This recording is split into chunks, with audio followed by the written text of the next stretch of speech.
आज हम जो चैप्टर स्टार्ट करने जा रहे हैं उसका नाम है प्रिंसिपल ऑफ एक्वाकल्चर। इसमें हम सबसे पहले बात करेंगे पार्ट 1 है जिसमें हम डिस्कस करेंगे बेसिक्स ऑफ एक्वाकल्चर। तो बेसिक ऑफ एक्वाकल्चर में हम सबसे पहले शुरू करते हैं व्हाट इज़ एक्वाकल्चर। एक्वाकल्चर क्या होता है? एक्वाकल्चर दो वर्ड से मिलकर बना है, एक्वा प्लस कल्चर। ऐसे स्पीसीज या ऐसे ऑर्गेनिज्म जो हम वाटर में कल्चर कर सकते हैं उनको हम बोलते हैं एक्वाकल्चर। एक्वाकल्चर की कंप्लीट डेफिनेशन होती है culture of aquatic organism include fish, mollusc, crustaceans, algae, other invertebrates and aquatic plants.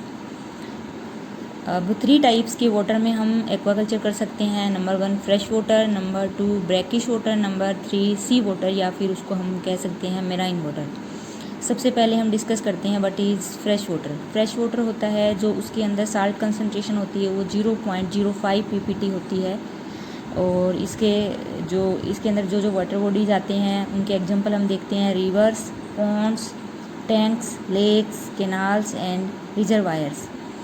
Number 2 है ब्रैकिश वाटर। ब्रैकिश वाटर उसे बोलते हैं जिसकी सॉल्ट कंसनट्रेशन होती है वो 0.5 से 30 ppt तक होती है। इसके अंदर जो वाटर बॉडीज़ आती हैं उनके एग्जांपल हम बात करते हैं estuaries water, back water and river mouth. जो रिवर का माउथ होता है उसमें भी जहाँ पर क्या है समुद्र और मतलब ओशन और जो रिवर का पानी मिलता है उस ट्रांजिशन जोन को हम बोलते हैं ब्रैकिश वाटर। उसके बाद हम थर्ड बात करते हैं सी वाटर या फिर मेराइन वाटर। मेराइन वाटर या जो सी वाटर होता है उसकी जो साल्ट कंसनट्रेशन होती है वो मतलब ब्रैकिश और फ्रेश वाटर से ज़्यादा होती है। ये 30 से 35 ppt या इससे थोड़ी ज़्यादा और भी हो सकती है।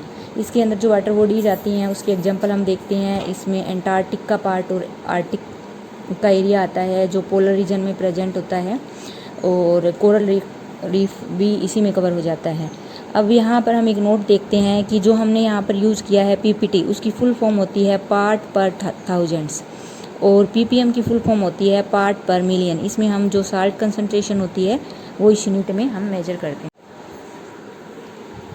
प्रोडक्शन, अब बात करते हैं हम production of phases. Production phases में फॉलोइंग टाइप के फेजेस आते हैं। नंबर सबसे पहले ब्रूडर्स, फिर एग, स्पॉन, जो नर्सरी पॉन्ड में स्पॉनिंग को हम नर्सरी पॉन्ड में कल्चर करते हैं। फ्राई जो रियरिंग पॉन्ड में रखते हैं हम फिंगरलिंग्स, और जो मार्केटेबल साइज़ होता है उसको ग्रो आउट पॉन्ड में रखते हैं। तो अब हम नोट करते हैं यहाँ पर व्हाट इज़ हैचरी। हैचरी क्या होती है? That's place where the male and female put together and prepare fish seed. मतलब ऐसी जगह है जहाँ पर हम मेल और फीमेल को इकट्ठा करके और उनसे हम फिश का जो सीड है वो प्रिपेयर करते हैं। उस लोकेशन को हम बोलते हैं हैचरी। ब्रूडर, what is ब्रूडर? ब्रूडर वो होते हैं जहाँ पर मैच्योर मेल और फीमेल को रखा जाता है ब्रीडिंग के लिए। उसको उन जो मेल और फीमेल फिश होती हैं उनको हम ब्रूडर्स बोलते हैं। स्पॉनर क्या होते हैं? स्पॉन होते हैं जो उनका साइज़ होता है 6 से 7 mm होता है और वो 3 डे ओल्ड जो फिश के बेबी होते हैं उनको हम बोलते हैं स्पॉन। उसके बाद आता है फ्राई क्या होते हैं? जिनका साइज़ होता है 20 to 25 mm से लेके 20 से लेके 25 mm होता है इनका साइज़। और जो 15 to 20 फ्राई वो होते हैं जिनका साइज़ होता है 20 से लेके 25 mm और मिलीमीटर, और वो 15 टू लेके 20 डेज ओल्ड होते हैं, उनको हम फ्राई बोलते हैं। उसके बाद fingerlings, what is fingerling? Fingerlings होते हैं उनका साइज़ होता है 70 to 100 mm और जो होते हैं 60 to 90 डेज ओल्ड, वो फिंगरलिंग्स में आते हैं। अब हम बात करते हैं एक्वाकल्चर के लेवल के बारे में। Aquaculture by level of input and management. Input और मैनेजमेंट के अकॉर्डिंग एक्वाकल्चर कितने टाइप का होता है उसके बारे में बात करते हैं। ये 3 टाइप्स का होता है। Number 1 extensive aquaculture, number 2 semi intensive aquaculture, number 3 intensive aquaculture. तो सबसे पहले हम डिस्कस करते हैं about extensive aquaculture. Extensive aquaculture क्या होता है? एक्सटेंसिव एक्वाकल्चर होता है उसमें हम क्या करते हैं कि जो हम फिशेज़ को कल्चर करते हैं वो उसकी कंडीशन क्या होती है? नंबर 1 0 डिग्री मैनेजमेंट होता है इसमें और लो मैनेजमेंट होता है। मतलब इसमें क्या है नेचुरल इन्वायरमेंट प्रोवाइड करते हैं हम। नंबर 2 इसमें लो स्टॉकिंग डेंसिटी होती है। जो फिश की स्टॉकिंग डेंसिटी होती है वो बहुत कम होती है। Fish depend on natural food only. Fish इसमें क्या है, नेचुरल फूड पे ही डिपेंड करती है, हम बाहर का कोई आर्टिफिशियल फूड उसको प्रोवाइड नहीं करते हैं। मे नॉट यूज़ फर्टिलाइज़र्स, इसमें हम फर्टिलाइज़र्स का भी यूज़ नहीं करते हैं, जैसे वर्मी कंपोस्ट या काऊ डंग, जो भी हम फर्टिलाइज़र यूज़ करते हैं वो ऐसा इसमें कुछ नहीं डालते हैं, बस हम उसको नेचुरल कंडीशन ही प्रोवाइड करते हैं। पोंड साइज लार्ज, और जो पोंड का साइज होता है वो क्या होता है, लार्ज होता है, और जो प्रोडक्शन रेट होता है वो क्या होता है, 500 से लेके 2000 किलोग्राम तक वेट हम फिश का है वो एक पोंड के अंदर हम कल्चर करने के लिए रखते हैं। अब हम सेकंड बात करते हैं semi intensive aquaculture system. Semi intensive aquaculture system वो होता है जिसमें हम मॉडरेट स्टॉकिंग डेंसिटी रखते हैं। जो मतलब स्टॉकिंग डेंसिटी होती है वो ना हम ज़्यादा रखते हैं ना हम कम रखते, एक मॉडरेट कंडीशन पे रखते हैं। इसमें हम नेचुरल फूड के साथ साथ सप्लीमेंट फूड भी प्रोवाइड करते हैं। जैसे हम एक्सटेंसिव में क्या था, ओनली नेचुरल फूड का ही यूज। वाटर क्वालिटी मैनेजमेंट भी करते हैं हम, वाटर के जो पैरामीटर हैं उनका भी हम मैनेजमेंट करते हैं इसमें, जबकि जो एक्सटेंसिव था उसमें क्या हम नेचुरल कंडीशन में ही रखते हैं फिशीज़ को। और फर्टिलाइज़र का भी हम इसमें यूज़ करते हैं, और इसमें जो प्रोडक्शन होता है वो हम एक्सटेंसिव से ज़्यादा रखते हैं। इसमें हम फ़िश का जो नंबर है वो हम कितना रखते हैं, वेट है उसका कितना रख सकते हैं, वेट के अकॉर्डिंग नंबर होता है वो फ़िश का, वो हम रख सकते हैं 2,000 से लेके हम 10,000 किलोग्राम तक रखते हैं पर हेक्टेयर। उसके बाद हम बात करते हैं जो लास्ट हैं इंटेंसिव एक्वाकल्चर क्या होता है। इंटेंसिव एक्वाकल्चर होता है वो क्या है, टोटली आर्टिफिशियल कंडीशन पर डिपेंड करता है, और इसमें हम क्या है हाई स्टॉकिंग रेट डेंसिटी रखते हैं, मतलब हम उसको सारी आर्टिफिशियल कंडीशन प्रोवाइड करेंगे तो इसमें जो डेंसिटी होती है, फ़िश का जो नंबर होता है वो हम क्या है बहुत ज़्यादा रख सकते हैं। और रेगुलर फीडिंग करवानी होती है इसमें, मॉर्निंग इवनिंग दोनों टाइम, रोज़, मतलब ऐसा नहीं कि हम कोई डे स्किप कर सकते हैं इसमें। और रेगुलर एरिएशंस करते हैं हम इसमें, एरिएटर्स लगा सकते हैं, डिफरेंट टाइप के होते हैं वो।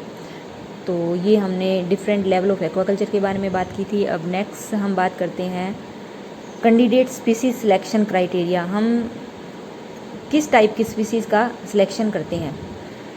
ऐसी स्पीसीज़ का हमें कोई भी लोकेशन है जहाँ पर हम फ़िश का कल्चर कर रहे हैं उसको हमें वहाँ की लोकेशन के अकॉर्डिंग हमें स्पीसीज़ का सिलेक्शन करना होता है। उसकी मार्केट वैल्यू कैसी है स्पीसीज़ की, वहाँ की लोकेशन के अकॉर्डिंग ऐसी स्पीसीज़ को हमें सिलेक्ट करना चाहिए अगर हमें सक्सेसफुल कल्चर करना है तो।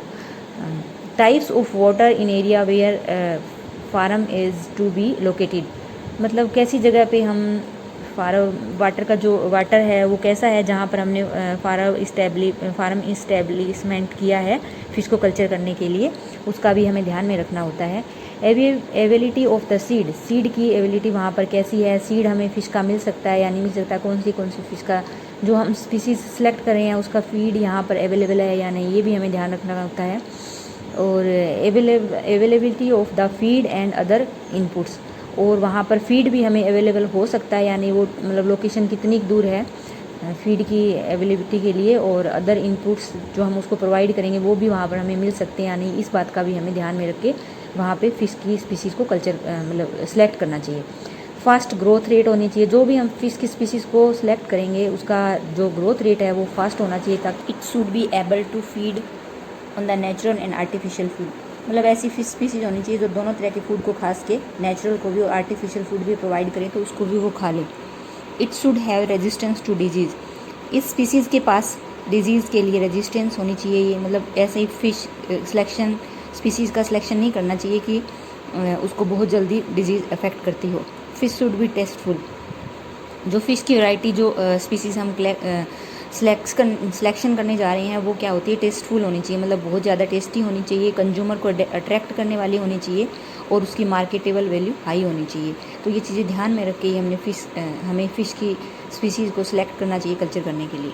हर्बीवोरस फिशीज़ वो होती हैं they feed on plants origin material, जो क्या है ओनली प्लांट्स पर ही फीड करती है, वो उनको उन फिशीज़ को हम हर्बीवोरस कंडीशन में रख सकते हैं। एग्जाम्पल के लिए अगर हम बात करें तो इसमें कौन कौन सी स्पीसीज़ आती है, वो आती है grass carp, silver carp and tilapia.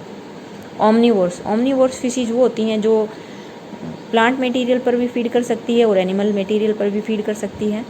और इनके एग्जाम्पल अगर हम देखें तो इसमें आती है कॉमन कार्प, रोहू, फ्रेश वाटर प्रॉन्स, ये सारे इसमें आते हैं। कार्निवोर्स फिशिज़ वो होती हैं जो क्या है एनिमल की फ्लैश पे डिपेंड करती है, एनिमल मटेरियल को ही खाती है, प्लांट्स को नहीं खाती है। इसके एग्जाम्पल अगर हम बात करें तो वेलगेटोटू, मगूर, चन्ना, पर्च एक्सेट्रा। अब आगे हम बात करते हैं मेजर कल्टिबल फिश स्पीसीज़ की। अगर हम बात करें तो वो कौन कौन सी हैं। इंडियन मेजर कार्प, IMC बोलते हैं जिनको। अगर इसमें एक टेबल लेते हैं उसके अकॉर्डिंग हम इसको डिस्कस करते हैं। सबसे पहले हम स्पीसीज़ के बारे में बात करेंगे, फिर फीडिंग हैबिट क्या होती है उसकी, और फिर फीडिंग जोन। तो कटला होती है, उस कटला जो होती है वो फीडिंग हैबिट उसकी होती है जो प्लैंक्टन्स को खाती है वो, और सरफेस फीडर होती है, वो सरफेस पर रहती है पॉन्ड के। रोहू क्या होती है, ओमनीवोर्स होती है और वो कॉलम फीडर होती है, मतलब मिडल पार्ट में रहती है वो। मरीगल डेट्रीवोर्स होती है, वो डेड डिकेइंग पार्ट पर फीड करती है, और वो बॉटम फीडर होती है, मतलब नीचे की पार्ट होता है जो पॉन्ड का, मतलब नीचे वाला पार्ट होता है उस पर वो फीड करती है, उसी पे रहती है, वही उसका हैबिटेट होता है। नेक्स्ट हम बात करते हैं एक्जोटिक कार्प्स कौन कौन सी होती है। सिल्वर कार्प होती हैं और वो फीड करती है फाइटोप्लैंक्टन्स पर, वो फीड करती है, और वो भी क्या होती है सरफेस फीडर होती है। ग्रास कार्प होती है, वो हर्बीवोर्स होती है, प्लांट्स और मटेरियल को खाती है, और कॉलम फीडर होती है, मिड सरफेस पे रहती है वो पॉन्ड की। जो नेक्स्ट होती हैं वो हम बात करते हैं कॉमन कार्प होती है, वो डेट्रीवोर्स ओमनीवोर्स होती है, मतलब डेड डिकेइंग मैटर पर भी वो फीड करती है, ऑर्गेनिक मैटर पर भी, और वो ओमनीवोर्स भी होती है, मतलब प्लांट्स भी खा सकती है वो, एनिमल्स भी खा सकती हैं, और वो क्या होती है बॉटम फीडर होती है। In India mostly major carps are culture and some cat fishes use to culture, मतलब इंडिया के अंदर मोस्टली IMC का हम कल्चर करते हैं, और कुछ कैट फिशेज होती है जिनको भी हम कल्चर करते हैं। लेबियोरोइता को करते हैं, साइंटिफिक नेम है उन सम फिशेज की हम डिस्कस करते हैं। लेबियोरोइता, कटला, सिरहिनस मरीगला, लेबियोबाटा। अब हम बात करते हैं some exotic species major carp species are, जो एक्जोटिक स्पीसीज होती है जो हम बाहर से एक्सपोर्ट करते हैं वो कौन कौन सी मेजर कार्प्स होती हैं। सिप्रीनस कार्पियो, टिनोफेरिंगोडोन, इडिला, तिलापिया, मोसेम्बिका, हाइपोथैलमिक्स, मोलिट्रिक्स, ये सम स्पीसीज एक्जोटिक स्पीसीज होती हैं जो इंडिया में नहीं है, वो बाहर की जगह से लाकर हम यहाँ पर कल्चर करते हैं। सम कैट फिशेज स्पीसीज़ के बारे में अगर हम डिस्कस करें तो वो कौन कौन सी हो सकती है जो हम कल्चर करते हैं।